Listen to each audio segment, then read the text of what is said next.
Imagine for a moment a vast open field stretching toward a darkened horizon under a late autumn sky. The earth beneath your feet is dark, heavy, and quiet. There are no sudden miracles in this field. There are no shortcuts hidden beneath the soil. There is only the unyielding, impartial law of nature. What you place into this ground today, you will harvest tomorrow. If you sow nothing, the earth yields nothing, or worse, it yields weeds by default. If you plant seeds of neglect, of distraction, of subtle compromise, the soil will return to you a bitter crop, exacted to the final grain.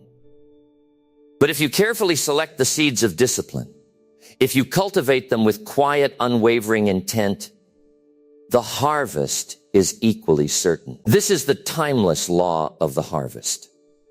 It operates without emotion, without prejudice, and without delay. It does not care about your intentions, your excuses, or your unfulfilled wishes. It measures only your actions. Yet so many walk through life expecting a bountiful crop while scattering seeds of hesitation. They demand abundance while cultivating barren soil. Today, we examine the mechanics of this eternal law. We will explore how your smallest, most subtle daily choices sculpt the ultimate landscape of your destiny, and how you can take immediate, sovereign command of the seeds you plant. Step 1. Understanding the impartial nature of soil to master your destiny. You must first understand the fundamental nature of the soil in which your life is planted. The soil is indifferent. It does not argue with the farmer. If the farmer plants toxic nightshade, the ground nourishes nightshade. If the farmer plants nutritious wheat, the ground nourishes wheat. The soil returns what is planted, amplified, many times over. Your mind, your daily habits, and your personal circumstances function precisely like this soil. They do not evaluate whether a choice is good or bad for your long-term future at the moment of planting.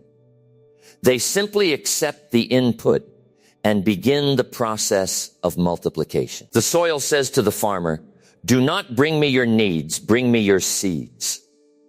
I once knew a young man who possessed extraordinary intelligence and boundless potential.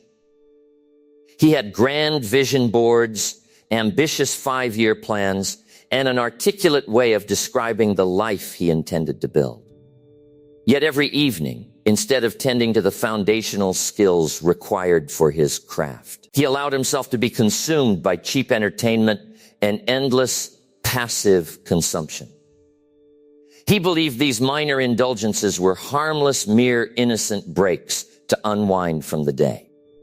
He did not realize that by choosing passive ease night after night, he was planting specific, definite seeds into the soil of his character. 10 years later, his life had not moved forward. He was bitter, blaming external circumstances, the economy, and the lack of opportunity. But the soil had simply done its job. It had taken 10 years of small, daily neglect and returned a harvest of mediocrity. Ask yourself today, what seeds am I casually scattering into the fertile soil of my daily routine? Am I planting the architecture of mastery, or am I planting the quietly sprouting weeds of complacency? Step 2, the dynamic of seeds versus. Weeds, a central truth of the harvest, is that weeds require no effort to grow. You do not need to order weed seeds, cultivate the soil for them, or water them attentively. Neglect alone is the fertilizer that weeds require to dominate a field. If you do nothing, if you simply coast through your days, reacting to whatever demands your attention, the default result is not a clean field. The default result is an overgrown wilderness of distraction, hesitation, and regret. Consider the profound difference between being busy and being productive. Busyness is the accumulation of uncontrolled weeds' frantic motion without direction, reacting to every external stimulus.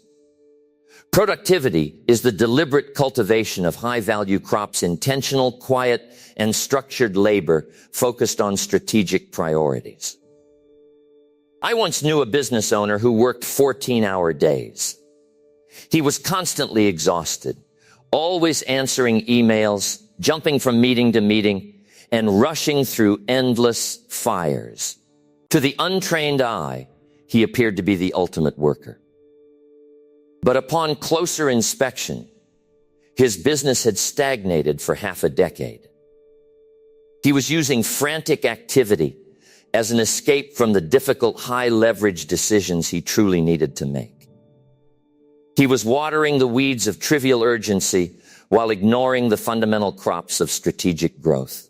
When he finally forced himself to sit in quiet reflection, audit his schedule, and eliminate 80% of his low-value activity, his business tripled in scale within 18 months. He stopped tending to weeds and started managing his crop. Consider these reflective questions. Am I truly building something of lasting value today? Or am I simply staying busy to avoid high-friction work? If my current daily actions were multiplied by 730 days, 2 full years, what specific crop would be standing before me? Step 3. The season of preparation and sowing. You cannot harvest in the winter what you failed to plant in the spring. Every life is governed by distinct seasons, and wisdom lies in recognizing which season you are currently occupying. The season of sowing demands high effort, quiet faith, and absolute patience. When you plant a seed, nothing visible happens immediately. You do not place a seed in the ground, turn around 30 seconds later, and expect a fully matured oak tree. The primary work happens in darkness, beneath the surface, out of sight. This is where most individuals abandon their potential.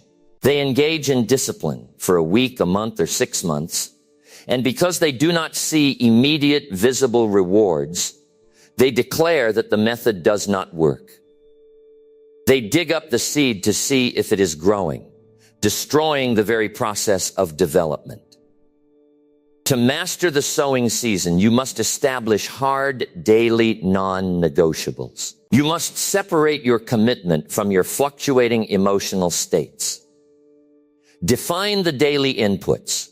Identify the 2 or 3 vital actions that directly advance your long-term sovereignty. Protect the morning citadel. Dedicate the early hours of your day strictly to high leverage cultivation before the world demands your attention. Embrace unseen labor. Take pride in doing the quiet, unglamorous work when no one is watching and no immediate applause is given.